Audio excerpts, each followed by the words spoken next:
Hola amigos, hoy os voy a traer otro relato de Lovecraft, que se titula La decisión de Randolph Carter. Empecemos. Les repito que no sé qué ha sido de Harley Warren, aunque pienso y casi espero que ya disfruta de la paz del olvido, si es que semejante bendición existe en alguna parte. Es cierto que durante 5 años fui su más íntimo amigo y que he compartido parcialmente sus terribles investigaciones sobre lo desconocido. No negaré, aunque mis recuerdos son inciertos y confusos, que este testigo de ustedes pueda habernos visto juntos como dice. A las 11:30 de aquella terrible noche, por la carretera de Gainesville, camino del pantano de Gran Ciprés, incluso puedo afirmar que llevábamos linternas y palas y un curioso rollo de cable unido a ciertos instrumentos. Pues todas estas cosas han desempeñado un papel en esa única y espantosa escena que permanece grabada en mi trastornada memoria. Pero debo insistir en que de lo que sucedió después y de la razón por la cual me encontraron solo y aturdido a la orilla del pantano a la mañana siguiente, no sé más que lo que he repetido una y otra vez. Ustedes me dicen que no hay nada en el pantano, ni en sus alrededores que hubiera podido servir de escenario de aquel terrible episodio.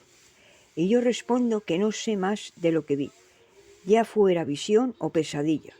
Deseo fervientemente que así haya sido. Es todo cuanto puedo recordar de aquellas horribles horas que viví, después de haber dejado atrás el mundo de los hombres. Pero ¿por qué no regresó Harley Warren? Es cosa que solo él o su sombra o alguna innombrable criatura que no me es posible describir podrían contar. Como he dicho antes, yo estaba bien enterado de los sobrenaturales estudios de Harley Warren y hasta cierto punto participé en ellos. De su inmensa colección de libros extraños sobre temas prohibidos.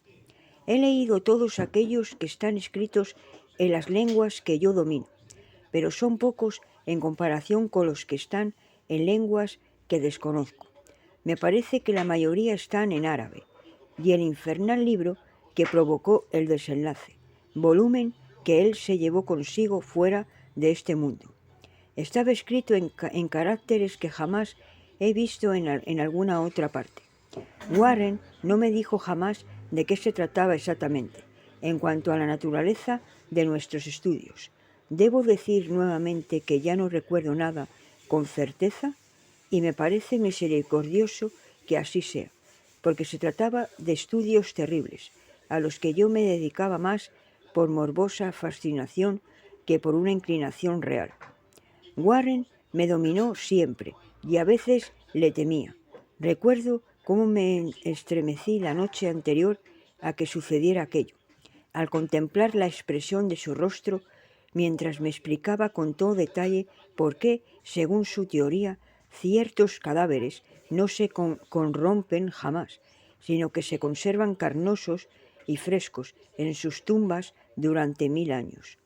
Pero ahora ya no le tengo miedo a Warren, pues sospecho que ha conocido horrores que superan mi entendimiento. Ahora temo por él. Confieso una vez más que no tengo una idea clara de cuál era nuestro propósito aquella noche. Desde luego se trataba de algo relacionado con el libro que Warren llevaba consigo, con ese libro antiguo, de caracteres indescifrables, que se había traído de la India un mes antes, pero juro que no sé qué es lo que esperábamos encontrar. El testigo de ustedes dice que nos vio a las 11:30 en la carretera de Gainesville, de camino al pantano del Gran Ciprés. Probablemente es cierto, pero yo no lo recuerdo con precisión. Solamente se ha quedado grabada en mi alma una escena, y puede que ocurriese mucho después de la medianoche. pues recuerdo una opaca luna creciente ya muy alta en el cielo vaporoso. Ocurrió en un cementerio antiguo, tan antiguo que me estremecí ante los innumerables vestigios de edades olvidadas. Se hallaba en una hondonada húmeda y profunda, cubierta de espesa maleza, musgo y hierbas extrañas de tallo rastrero, en donde se sentía un vago hedor que mi ociosa imaginación asoció absurdamente con rocas corrompidas. Por todas partes se veían signos de abandono y de decrepitud. Me sentía perturbado por la impresión de que Warren y yo éramos los primeros seres vivos que interrumpíamos un letal silencio de siglos. Por encima de la orilla del valle, una luna creciente asomó entre fétidos vapores que parecían emanar de ignoradas catacumbas, y bajo sus rayos trémulos y tenúes puede distinguir un repulsivo panorama de antiguas lápidas, urnas, cenotafios y fachadas de mausoleos, todo convertido en escombros musgosos y ennegrecido por la humedad, parcialmente oculto en la densa exuberancia de una vegetación malsana. La primera impresión vivida que tuve de mi propia presencia en esta terrible necrópolis fue el momento en que me detuve con Warren ante un sepulcro semidestruido y dejamos caer unos bultos que al parecer habíamos llevado. Entonces me di cuenta de que tenía conmigo una linterna eléctrica y 2 palas, mientras que mi compañero llevaba otra linterna y un teléfono portátil. No pronunciamos una sola palabra, ya que parecíamos conocer el lugar y nuestra misión allí, y sin demora tomamos nuestras palas y comenzamos a quitar el pasto, las hierbas, matojos y tierra de aquella morgue plana y arcaica. Después de descubrir enteramente su superficie, que consistía en 3 inmensas losas de granito, retrocedimos unos pasos para examinar la sepulcral escena. Warren pareció hacer ciertos cálculos mentales. Luego regresó al sepulcro y, empleando su pala como palanca, trató de levantar la losa inmediata a unas ruinas de piedra que probablemente fueran un monumento. No lo consiguió y me hizo una seña para que lo ayudara. Finalmente nuestra fuerza combinada aflojó la piedra y la levantamos hacia un lado. La losa levantada reveló una negra abertura de la cual brotó un tufo de gases mismáticos tan nauseabundo que retrocedimos horrorizados. Sin embargo, poco después nos acercamos de nuevo al pozo y encontramos que las exhalaciones eran menos insoportables.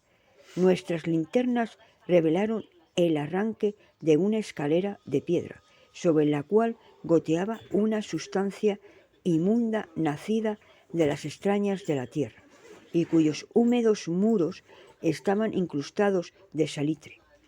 Y ahora me vienen por primera vez a la memoria las palabras que Warren me dirigió con su melodiosa voz de tenor, una voz singularmente tranquila para el pavoroso escenario que nos rodeaba. «Siento tener que pedirte que aguardes en el exterior», dijo, «pero sería un crimen permitir que baje a este lugar una persona de tan frágiles nervios como tú. No puedes imaginarte, ni siquiera por lo que has leído y por lo que te he contado, las cosas que voy a tener que ver y hacer. Es un trabajo diabólico, Carter, y dudo que nadie que no tenga una voluntad de acero pueda pasar por él y regresar después a la superficie, vivo y en su sano juicio. No quiero ofenderte y bien sabe el cielo que me gustaría tenerte conmigo, pero en cierto sentido la responsabilidad es mía y no podría llevar a un manojo de nervios como tú a una muerte probable o a la locura. Ya te digo que no te puedes imaginar cómo son realmente estas cosas, pero te doy mi palabra de mantenerte informado, por teléfono, de cada uno de mis movimientos. Tengo aquí cable suficiente para llegar al centro de la Tierra y volver. Aún resuenan en mi memoria aquellas serenas palabras, y todavía puedo recordar mis objeciones. Parecía yo desesperadamente ansioso de acompañar a mi amigo. a aquellas profundidades sepulcrales, pero él se mantuvo inflexible. Incluso amenazó con abandonar la expedición si yo seguía insistiendo.